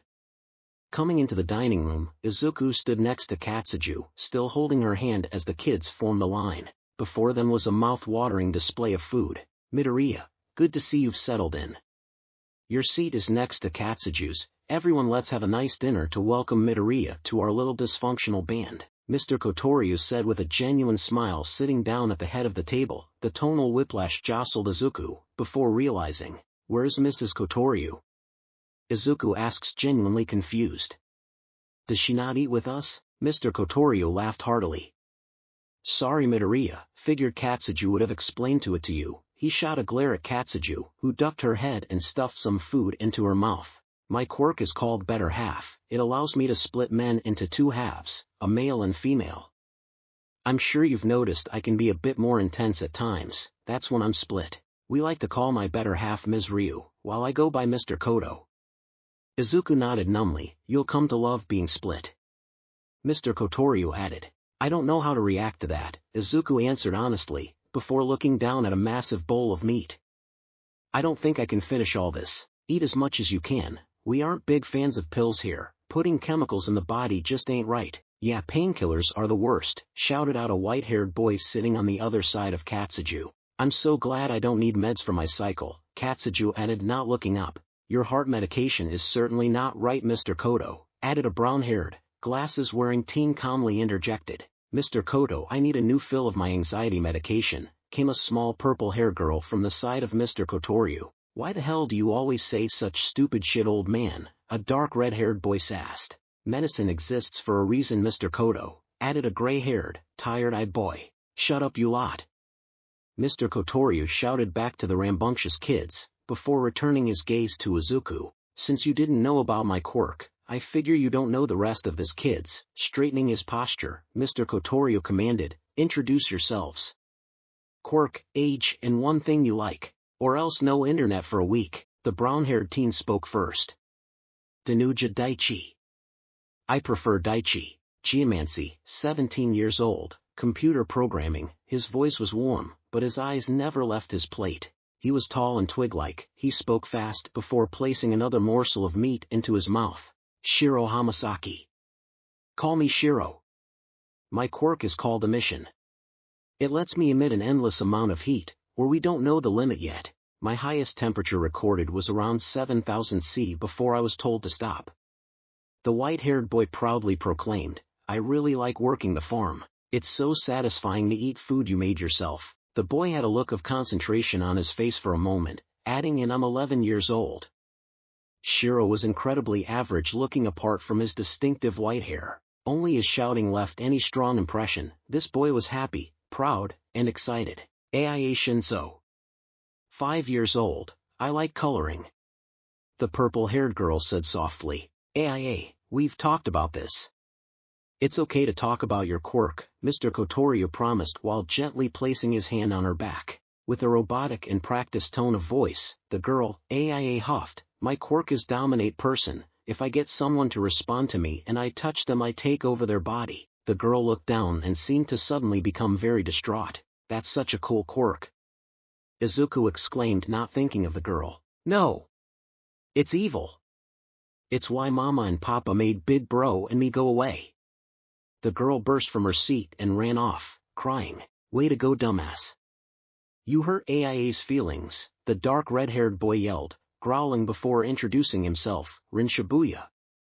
15 years old, my quirk is blade space. I can make and control blades in an area of 5 feet from myself. Don't fuck with me, little man. Rin growled at Izuku, before continuing, I like cooking. Also, I am required by law to let you know I was a member of the Bosuzoku in Tokyo. Wait, as in the motorcycle gang? The ones that are practically feeders to villainy? They still exist? I thought they died out with the Yakuza. Izuku thought to himself, Kazuhiro Wada, call me Wada if you'd please. My quirk is called Heavy Heart. I can cause things I touch to increase in gravity by up to 10,000-fold. I'm 10 years old. I like reading about mythology, mumbled the gray-haired boy. There was a pause in the meal as everyone's eyes collectively turned to Katsuju, who had just finished stuffing her mouth full of food. After several suspenseful seconds of chewing, Katsuju spoke. Katsuju Zentoki. You will call me Kakin. Also making it public now, Aizu is my little brother, mess with him you mess with me, turning and meeting Ren's eyes with a challenging glare. My quirk is called Combat Instincts. It makes me unparalleled when it comes to combat analysis and martial arts. I'm unofficially in charge of quirk tutoring here since Mr. Kodo has a job and Ms. Ryu focuses on teaching us. Doubt it? Try me. I've never been beaten in a fight. I'm 16 years old, and I collect stuffed animals. They're so cute. Katsuju finished happily, smiling ear to ear, throwing an arm around Izuku. Your turn, Aizu. Izuku didn't know what to say. Everyone was so animated. Well, except for Wada and Daichi, he wasn't any good at explaining himself. I'm Izuku Midoriya. I'm 8 years old. I haven't named my quirk yet, but it makes me stronger, and makes the tattoo on my Izuku started explaining before being interrupted by Ren. You've got a tattoo. No fair. Oi, old man, let me get a tattoo. Denied. your grounding from touching your bike is extended by a week, retorted Mr. Kotoryu. Fucker, Rin growled, sitting back. Yeah, it makes my tattoo move. I like analyzing quirks and heroes, Izuku finished. Izuku, come to my room after dinner. I'd like to talk analysis with you, a suddenly very interested Daichi directed at the green-haired boy. Sure, which one is that? 2 doors down, same side of the hall. I'll be waiting expectantly, Daichi said, high expectations settled. I've only got 1 door to the left of my room, so that means, okay, got it, Izuku thought, remembering the layout of the house. It would seem the other end was dedicated to housing the 8 residents. Well, look at that Midoriya, seems you're fitting right in. Let's finish up and let the others do their evening chores while I talk a bit more about living here. Daichi, once the meal is done, come here so we can have your better half comfort AIA. With that the meal continued in relative silence. A few times Katsuju asked Izuku a question about his life before coming to the foster home, shocked at his admission of being believed to be quirkless. We found out my quirk when I was signed up for a karate class, by my parents. Beat up sensei the first day, got kicked out pretty quick. Didn't take long for them to realize my quirk just made me the smartest fighter. If I had any physical boosts I'd definitely become a hero, but instead I'm gonna be an instructor. His relationship with Katsuki had her looking ready to kill. In his constant fighting career, never lost a fight? Guess we're gonna have to see who's better. Someone stronger than normal, or someone smarter than anyone else in the whole world when it comes to fighting. With dinner wrapped up, Izuku was pulled along with Mr. Kodo, walking around the property explaining how everyone had chores they did that somehow helped with their quirks. If possible, he would be in charge of helping Shiro with the farm. It had been a long time since they had an enhancer and Mr. Kodo was getting too old to work the farm. When the topic of Rin Shibuya came up, specifically that government order, Izuku asked, how do you keep Rin in line? Why is he even here? He's practically a villain. We don't call people villains here, Mr. Kotoryu interrupted. To answer your question, it was his only choice. He knows if he gets in too much trouble here, he'll be sent to a prison for people with dangerous quirks, the tall man said with a serious tone. He's actually incredibly lucky. If he had been a few days older he never would have had the chance for a normal life. 14 is the cutoff point for people who misuse their quirk, remember that. If you ever get caught using your quirk illegally after turning 14, your life is over. Daichi? Izuku asked, standing at the door he thought was Daichi's. Enter. Izuku did as he was told. The room was spectacular. Notebook-filled bookshelves lined the walls. Opposite the full-sized bed was an elaborate computer setup, with a pair of towers that glowed a rainbow of colors connected to 6 different screens forming a massive wall of information. Izuku, you said you did analysis of quirks and heroes. I want to know why. You will tell me. If you interest me, you'll come to regard whatever sent you here as the best thing to happen in your life. That's a very bold claim. I doubt committing murder and making mom go crazy could ever be seen as a good thing, Izuku thought, an exasperated thought. Like I said at dinner, I used to be quirkless, or considered quirkless. I wanted to be a hero, but, perfect, we are going to make you a superb hero. The first thing you need to understand is that villains are wild beasts and heroes are hunters. I do not care who you killed. I will craft you into a hero among heroes because I will make you smart. Do you want to be a hero? Daichi asked, deathly serious. He doesn't care? But I'm a killer. Killers aren't heroes. They are villains. Yes, Izuku found himself saying despite his thoughts to the contrary. Good. Lesson 1. The vast majority of heroes are incompetent buffoons who don't know how to collect information. Objectively speaking, I have the strongest quirk here, yet I have never once beaten Katsuju in a fight, even when the odds were heavily in my favor. Do you know why? And no, because when it comes to fighting, she is a true prodigy. Her quirk tells her exactly what she needs to do in order to win. Short of killing her while she sleeps or shooting her, she would be impossible to overcome. My point is, knowledge is power. I will hone your analysis and teach you how to get information. Okay, it's official. Daichi is terrifying. That night Izuku had nightmares. That night Katsuju cemented her position as Izuku's big sister. That night Izuku became sure that Katsuju cared about him. That night Katsuju kept her brother safe from the nightmares and a pile of stuffed animals. Chapter 5. New Normal. 2. He needed to get to sleep quickly. Today was another long day, his first day of regular instruction under Ms. Ryu, or he should say Izuki's first day. Izuki was the name given to his better half. She didn't look much different, but just looking at her gave him a headache, a side effect of Mr. Koto's quirk. The mental exhaustion of living the day twice was incredibly harsh. Izuku spent the entire day working on the farm with Shiro and Mr. Koto, while Daichi and Rin went into town for a part-time job. Izuki, along with the female versions of the other boys, spent the day in class with Ms. Ryu. Ms. Ryu's teaching style was completely different from anything he had previously experienced, having the older kids help him and AIA, who was shocked to find she was smarter than Izuki. The day ended around 5 p.m. with the boys reuniting with their better halves and making dinner. Rin was a wizard in the kitchen, cutting with his quirk and using the flat sides of his blades like tiny plates to pick up and move ingredients. Izuku did his best to help, but was most useful moving plates to the table at the end of the process. Mr. Koto was very specific with how much food he gave to each person, ensuring their needs from the big day were met. Izuku ate the chicken stir-fry hungrily. "So how was your first real day, Aizu?" asked Katsuju. "No, she is Kaken," Izuku reminded himself. He was still getting used to his big sister and the dynamics of the foster home. "Tiring," Izuku said slowly.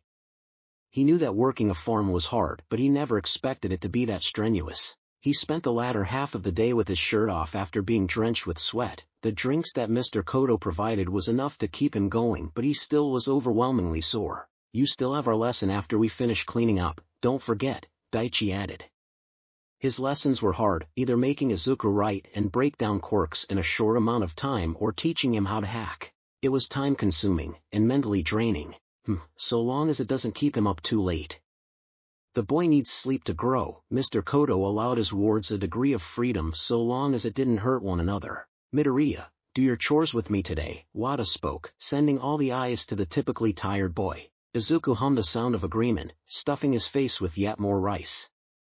He had to eat quickly if he wanted to finish the meal at the same time as the others. His portions were massive in comparison. Where Shiro would eat a single fillet of fish, Izuku was expected to eat 3 in addition to his veggies and rice. Where Katsuju, Kaken, would eat 2 eggs at breakfast, Izuku would be served 5 and an extra piece of toast.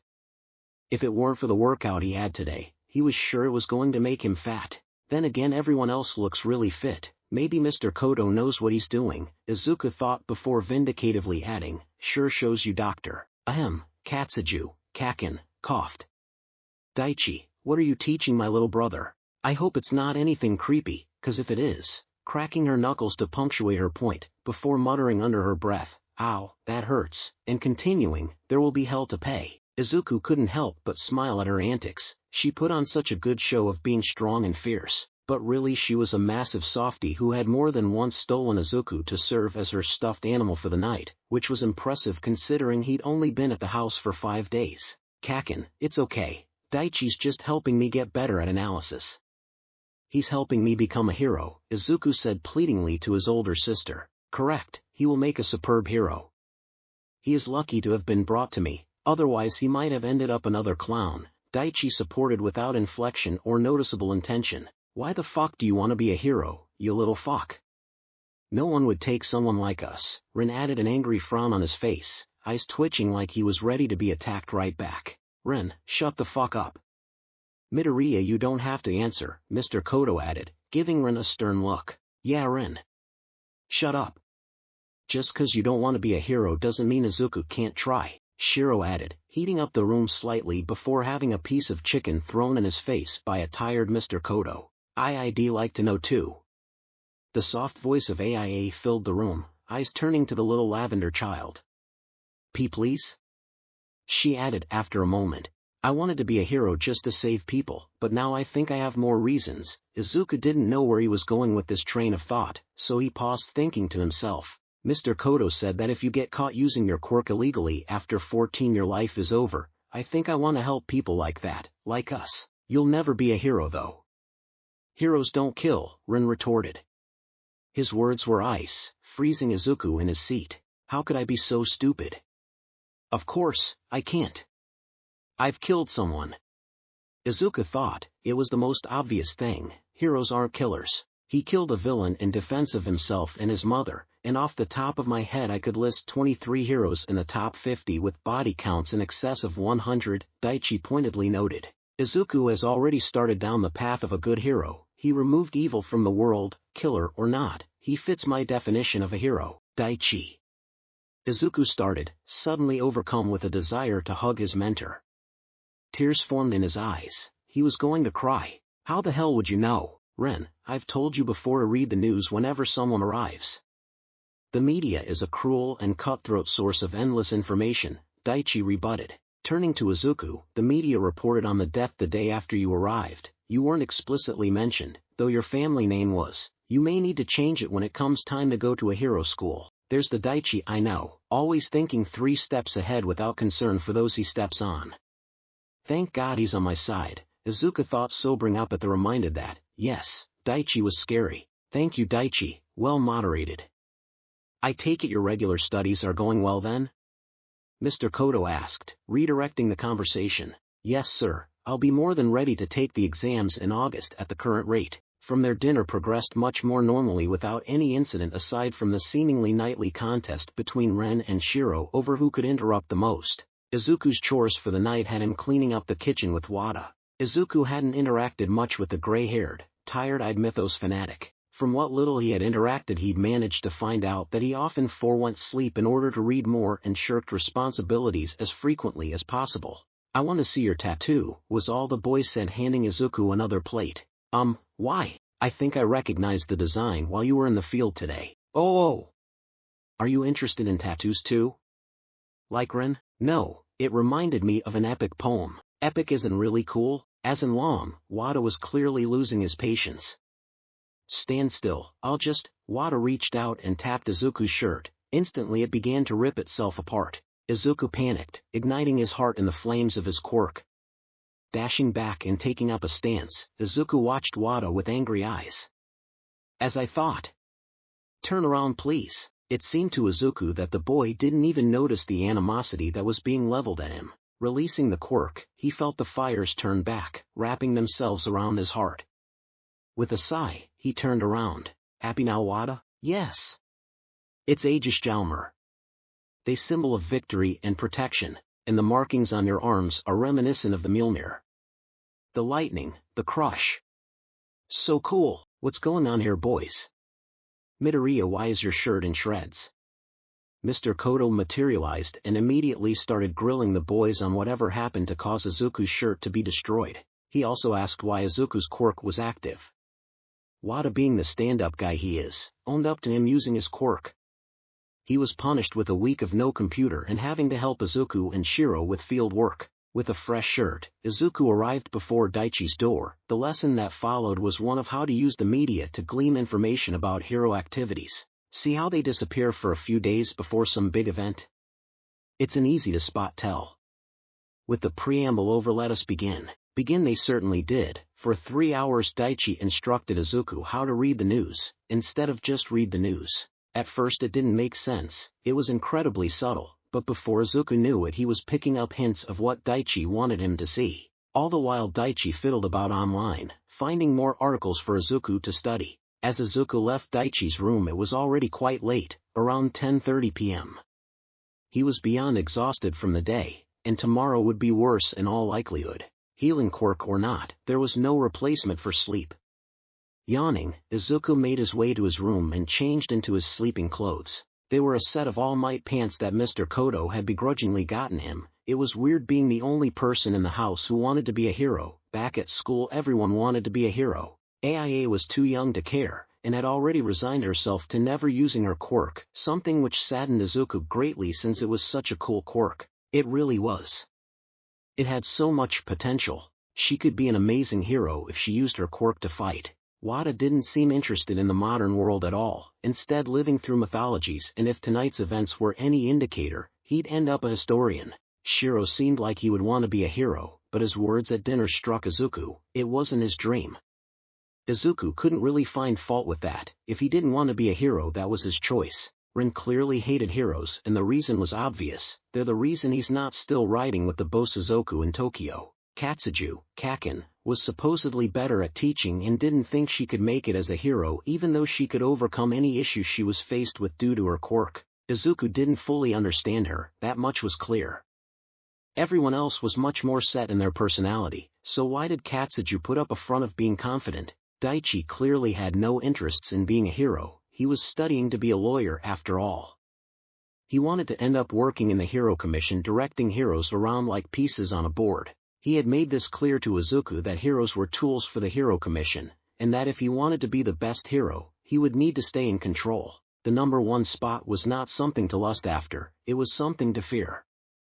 It brought attention, it brought expectations, it made it harder to be an effective hero. That's probably why Daichi liked underground heroes and Endeavor the most. They did whatever was necessary with undying conviction. Shaking his head, Izuku climbed into bed and got comfortable. It was a big bed compared to the one at the apartment. He strained his ears, hoping to hear if Katsuju was going to swipe him again for the night. He didn't mind per se, but it was always weird for him to wake up in her bed, surrounded by stuffed animals. Katsuju didn't like sleeping alone, she never did, that's why she filled her room with stuffed animals. She was lonely. For the longest time she had been the only person in Mr. Koto's home who had killed someone. It was a painful mark, it kept others from getting close with her. They didn't want to be with someone who was a killer. Rin made it obvious at dinner that the rest of the kids should think of Aizu the same way, except Daichi, but he had already decided to make a project out of her little brother. It might not be a good thing, but it was better than forcing him to be alone too. Katsuju knew the feelings of loneliness better than most. After killing her father's mistress, she was sent away with the marks and wounds still visible. She didn't know who she hated at the time more, the woman who hurt her, or herself for killing her. For 5 long years Katsuju barely spoke a word, putting up the front she thought was most appropriate, strong, determined, willing and able to do whatever she needed to attain her goals. She was trying to be her dad. She was being an asshole. So, people pushed her away, just like she wanted. They left her alone. Mr. Koto was a blessing sure, he didn't mind her objections and forced her to participate in family meals, but he couldn't help her in the way she needed to be helped. It took her until she was 13 and had a friend to start opening up again. She began helping the others train, she collected stuffed animals, she was getting better. Now with Aizu here, she felt like she was really healing. She had a little brother, and she could take care of him. She wouldn't let him be stuck like she had been, filled with self-hatred and loathing, putting up a front of indifference to make everyone else go away. So, when Katsuju woke from her dream, realized she had been crying again, she didn't just wait for it to pass. No, now she had someone she could trust, who knew what it was like to take a life. How terrible and painful the whole process is to experience. She grabbed her favorite stuffed animal, a big penguin named Pen2, and made her way to Aizu's room. Not knocking, she opened the door like she had 3 times in the last 5 days, but stopped when she heard her little brother crying. Rushing forward she saw the boy, tears falling down his face, whimpering like a baby. Not saying a word, she put Pen2 down, and climbed onto the bed, pulling him into her arms and running her fingers through his hair. Seemed like she wasn't the only one with nightmares that night. Pulling her little brother closer, she gently kissed his head like her mother once did. "It's okay Aizu, Kaken's here," she whispered. She slept in his room that night, holding on to him just as much as he held on to her. And that concludes our thrilling adventure into the what-if world of My Hero Academia. If you enjoyed this video, don't forget to hit that like button and subscribe to our channel for more exciting content like this. Also, be sure to let us know in the comments below what other what-if scenarios you'd like us to explore in the future. Thank you for joining us on Chronos, where we never cease to bring you the best and most unique content in the anime and manga world. See you in the next episode.